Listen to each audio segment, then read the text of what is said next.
Hello everyone, welcome to my channel travel with Chakri.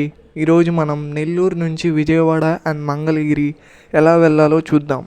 మేము first Nellore station నుంచి విజయవాడ వరకు ట్రైన్లో వెళ్తున్నాము.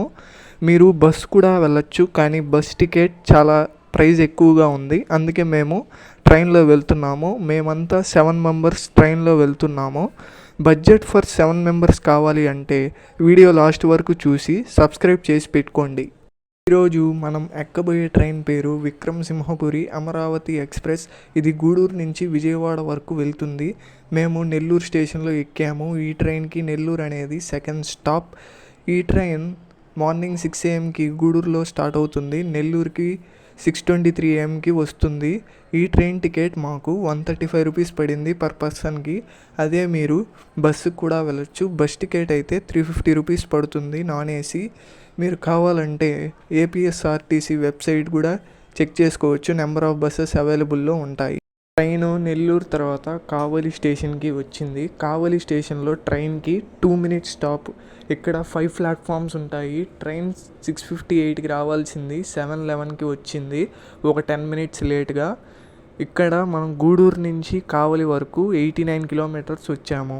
కావలి తర్వాత తెట్టు ఉలవపాడు మీదుగా సింగరాయకొండ స్టేషన్కి ట్రైన్ వచ్చింది. సింగరాయకొండలో 2 minutes స్టాప్ ఉంటుంది. సింగరాయకొండ స్టేషన్ ఫస్ట్ ప్లాట్ఫామ్లో ట్రైన్ ఆగింది. ఇక్కడికి గూడూరు నుంచి సింగరాయకొండ వరకు 127 kilometers ఉంటుంది.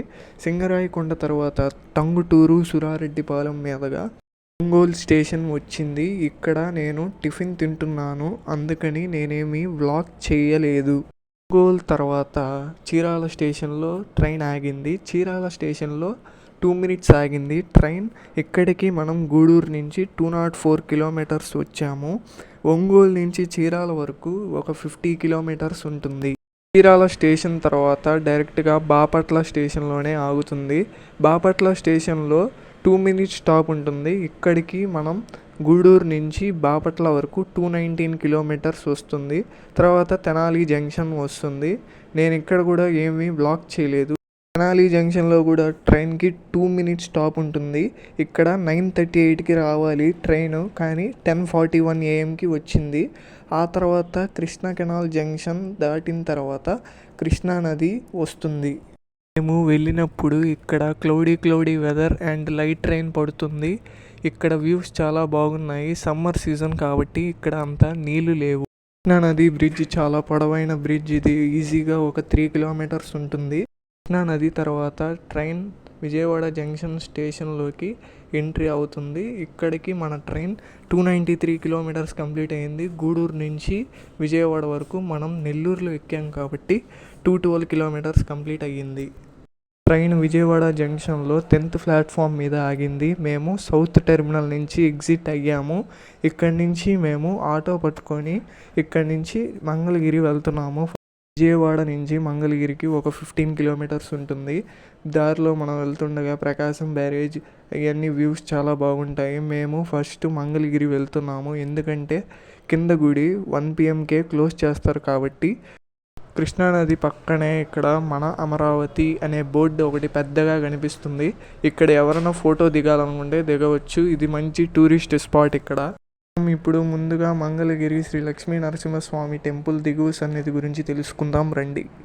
చూస్తున్న గోపురం 11 అంతస్తులతో సుమారు 153 అడుగుల ఎత్తులో ఉన్న అద్భుత రాజగోపురం. ఇప్పుడు ఈ ఆలయం గురించి మనం తెలుసుకుందాం రండి. పురాణాల ప్రకారం పాండవులలో పెద్దవాడైన ధర్మరాజు ఈ దిగువ సన్నిధిలో శ్రీ లక్ష్మీ నరసింహస్వామి వారి విగ్రహాన్ని ప్రతిష్ఠించినట్లు విశ్వసిస్తారు. ఇక్కడ ఈ ఆలయానికి విజయనగర సామ్రాజ్య రాజులు విశేష ఆదరణ అందించారు. ఈ ఆలయానికి ప్రధాన ఆకర్షణ 11 అంతస్తుల గోపురం. దీనిని అమరావతి పాలకుడు వాసిరెడ్డి వెంకటాద్రి నాయుడు నిర్మించారు. ఇది దక్షిణ భారతదేశంలోని అత్యంత ఎత్తైన గోపురాలలో ఒకటి ప్రసిద్ధి చెందింది.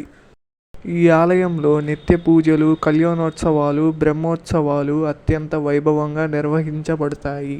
శ్రీ లక్ష్మీ నరసింహస్వామి వారి దేవస్థానం దిగువ సన్నిధి యొక్క చరిత్ర కావాలంటే స్క్రీన్ షాట్ తీసుకోండి. ఇది temple timings morning 5 to 1 PM, evening 4 to 8 PM. ఇక్కడ స్వామివారు శ్రీ మహాలక్ష్మి అమ్మవారితో కలిసి భక్తులకు దర్శనమిస్తారు. ఇప్పుడు శ్రీ పానకాల నరసింహస్వామి ఎగువ సన్నిధి గురించి తెలుసుకుందాం. టెంపుల్ దిగువ సన్నిధి నుంచి ఒక 4 to 5 కిలోమీటర్స్ కొండ మీద ఉంటుంది. ఈ ఆలయం యొక్క ఎంట్రన్స్ చూడటానికి ఇలా ఉంటుంది. ఇప్పుడు మనం ఈ ఆలయం యొక్క చరిత్ర గురించి తెలుసుకుందాం. ఆలయ ప్రత్యేకత ఏమిటంటే ఇక్కడ స్వామివారు పూర్తిగా విగ్రహ రూపంలో కాకుండా తెరిచి ఉన్న నోటి రూపంలో దర్శనమిస్తారు. ఆలయంలో పానకం యొక్క డీటెయిల్స్ కావాలంటే స్క్రీన్ షాట్ తీసుకోండి. ఈ ఆలయం యొక్క టైమింగ్స్ ఉదయం, మధ్యాహ్నం. ఇక్కడ ఫ్రీ బస్ కూడా అవైలబుల్లో ఉంది, కావాలంటే స్క్రీన్ షాట్ తీసుకోండి. స్వామివారు చూడడానికి ఇలా ఉంటారు. భక్తులకు బెల్లంతో చేసిన పానకం నైవేద్యంగా సమర్పిస్తారు. ఇప్పుడు శ్రీ దుర్గా మల్లేశ్వర స్వామివారి టెంపుల్ చరిత్ర తెలుసుకుందాం రండి. పురాణాల ప్రకారం కీలుడు అనే యక్షుడు అమ్మవారిని ప్రసన్నం చేసుకోవడానికి ఘోర తపస్సు చేశాడు. అతనికి భక్తికి మెచ్చిన అమ్మవారు అతనికి వరం ఇచ్చి ఇంద్రకీలాద్రి పర్వత రూపంలో చేలా అనుగ్రహించారు. అనంతరం మహిషాసురుని సంహరించిన తర్వాత అమ్మవారు ఈ కొండపై కనకదుర్గమ్మగా వెలిశారు. అందుకే ఈ కొండకు ఇంద్రకీలాద్రి అనే పేరు వచ్చింది. మనం గుడి నుంచి విజయవాడ రైల్వే స్టేషన్ వరకు ఒక ఆటో మాట్లాడుకొని అక్కడికి వెళ్ళి మనం సేమ్ ట్రైన్ విక్రమసింహపురి ఎక్కి ఈవినింగ్ 6కి విజయవాడలో స్టార్ట్ అయ్యి 9:30కి నెల్లూరు వస్తుంది. మనం ట్రిప్ బడ్జెట్ ఫర్ 7 మెంబర్స్ గురించి మాట్లాడుకుందాం. Train ticket for 1 person 135 rupees, 135 into 7 945 rupees. Return train ticket కూడా 945. టోటల్ ట్రైన్ టికెట్స్ 1890 పడింది. అదే మీరు బస్సుకు కూడా వెళ్ళచ్చు. బస్కి అయితే 3000 to 4000 రూపీస్ అవుతుంది. ఇప్పుడు విజయవాడ నుంచి మంగళగిరికి ఆటో ఛార్జెస్ చూద్దాం. 1 personకి 200, 7 personsకి 200 into 7 1400 for up and down. మీరు బస్సుకు కూడా వెళ్ళచ్చు, మాకు బస్ దొరకలేదు. Lunch free meals or hotel. మేము హోటల్కి వెళ్ళాము. హోటల్లో ప్లేట్ మీల్స్ 120 రూపీస్ పడింది. 120 into 7 840 rupees. Snacks 200 to 500 rupees. Total budget 4330 rupees అయ్యింది. మీరు సేఫ్ సైడ్గా ఒక 5000 రూపీస్ తీసుకెళ్ళచ్చు. టోటల్ బడ్జెట్ మనకు 4330 రూపీస్ అయ్యింది. మీరు అప్రాక్స్గా ఒక 5000 రూపీస్ తీసుకెళ్ళచ్చు. ఈ వీడియోస్ మరిన్ని కావాలంటే మన ఛానల్ని సబ్స్క్రైబ్ చేసుకోండి.